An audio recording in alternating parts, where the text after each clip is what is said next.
Good morning. Good morning. It is Tuesday, May 26th. I got you covered on that one. Thank you. It is exciting day for me, at least, because today is the first day that I get to return to Crossroads Church in person to work. We'll miss you. I know. Sydney's going to have a little bit of time home alone with the baby, but she is literally Superwoman who works and watches him, so... I do what I can. Jack's like a literal cherub most days, so It's okay. We are taking the opportunity every morning to read Jesus Calling by Sarah Young. It is an amazing devotional book. We start our day off right with God. Let it just carry us through. Let that momentum carry you. May 26th reads, in a world of unrelenting changes, I am the one who never changes. I am the Alpha and the Omega, the first and the last, the beginning and the end. Find in me the stability for which you have yearned. I created a beautifully ordered world, one that reflected my perfection. Now, however, the world is under the bondage of sin and evil. Every person on the planet faces gaping jaws of uncertainty. The only antidote to this poisonous threat is drawing closer to me. In my presence, you can face uncertainty with perfect peace. I like that. There are some verses that they always provide underneath, which I will read. I am the Alpha and the Omega, the first and the last, the beginning and the end. Revelation chapter 22, verse 13. Sir, I'm trying to read. So sorry. And I have told you these things so that in me you may have perfect peace and confidence. In the world you have tribulation and trials and distress and frustration. But be of good cheer. Take courage, be confident, certain, undaunted. For I have overcome the world. I have deprived it of power to harm you and have conquered it for you. John chapter 16, verse 33. The first thing that...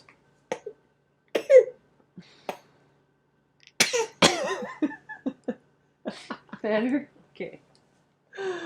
The first thing that stuck out to me, sometimes when I'm reading, I have almost like parallel thoughts running as I read. And when it said, in a world of unrelenting changes, I am the one who never changes. You know, Sydney and I often say in this, God is the same yesterday as he is today, as he is tomorrow. And that's how you can be so certain that his promises are always kept. That's how the Bible is actually the living word. It's not just stories that were written thousands of years ago, but they are perfectly applicable to your life today, as they will be applicable to your life 20 years in the future. It's living. God never changes. Only the world and the culture and society around us changes. And that's honestly, I feel like the struggle with a lot of Christians is because the Bible warns us many times to be wary of worldly culture. Mm-hmm. And the Bible often describes Christians as in opposition to the world or the worldly ways. Because our centerpiece, our center stone, is always Jesus Christ, and that never changes.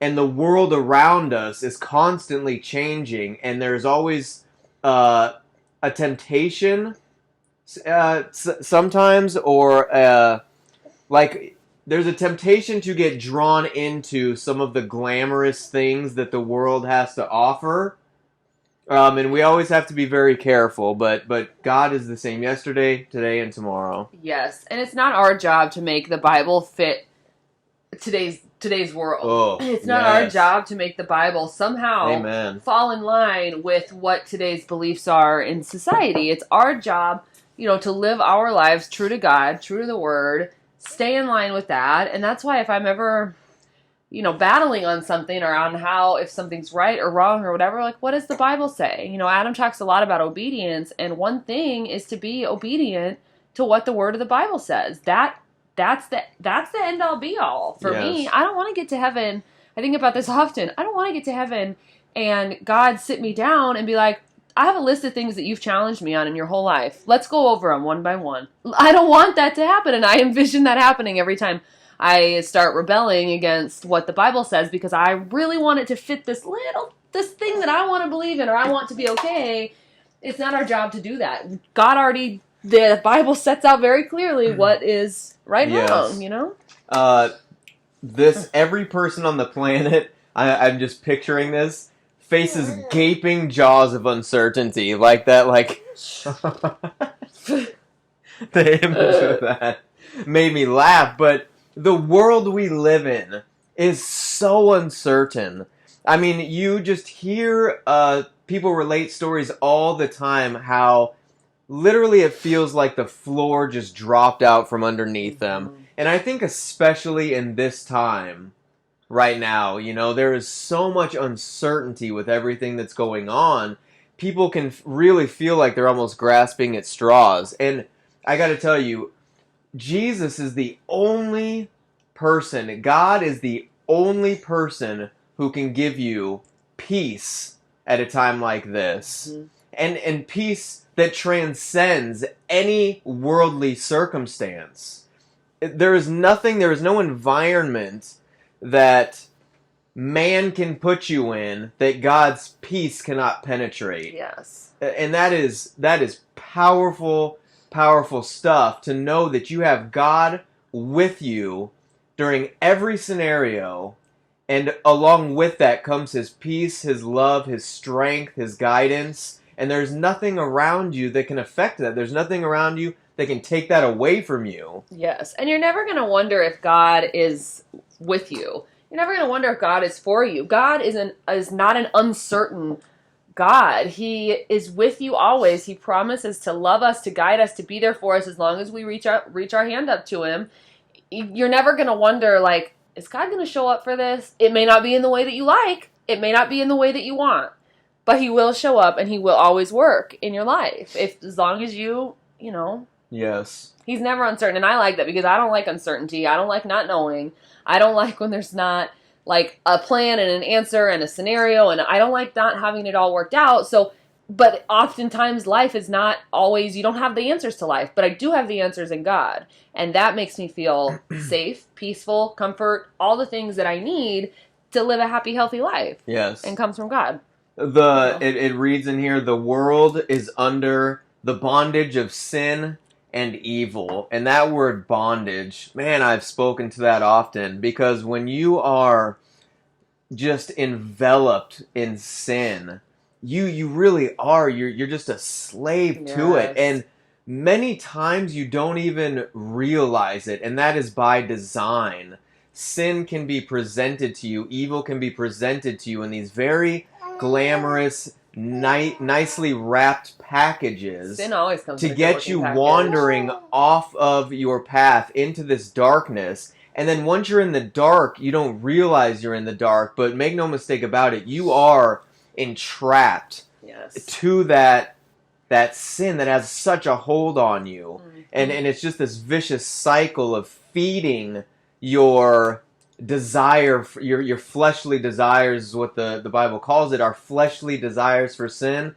It's just this vicious cycle of needing to feed a larger and larger appetite for that sin, and you're literally enslaved to it, and only Jesus has the power to just break those shackles off and just have the darkness flee. His light can penetrate the deepest of darkness, and there's no two ways about that. I am a true testament to that. I can speak to that all day long, that I have been in some very, very dark, deep pits, and God's light was able to completely shine down to where I was and break the bondage. Yes, I love the picture in my mind I get of, like, breaking free from chains. It's so powerful. And it's so true. You're a slave to whatever it is, be it whatever sin it is, be it addiction or whatever it is. And it's a trap, and it's a trap from Satan that often in the very beginning comes in a very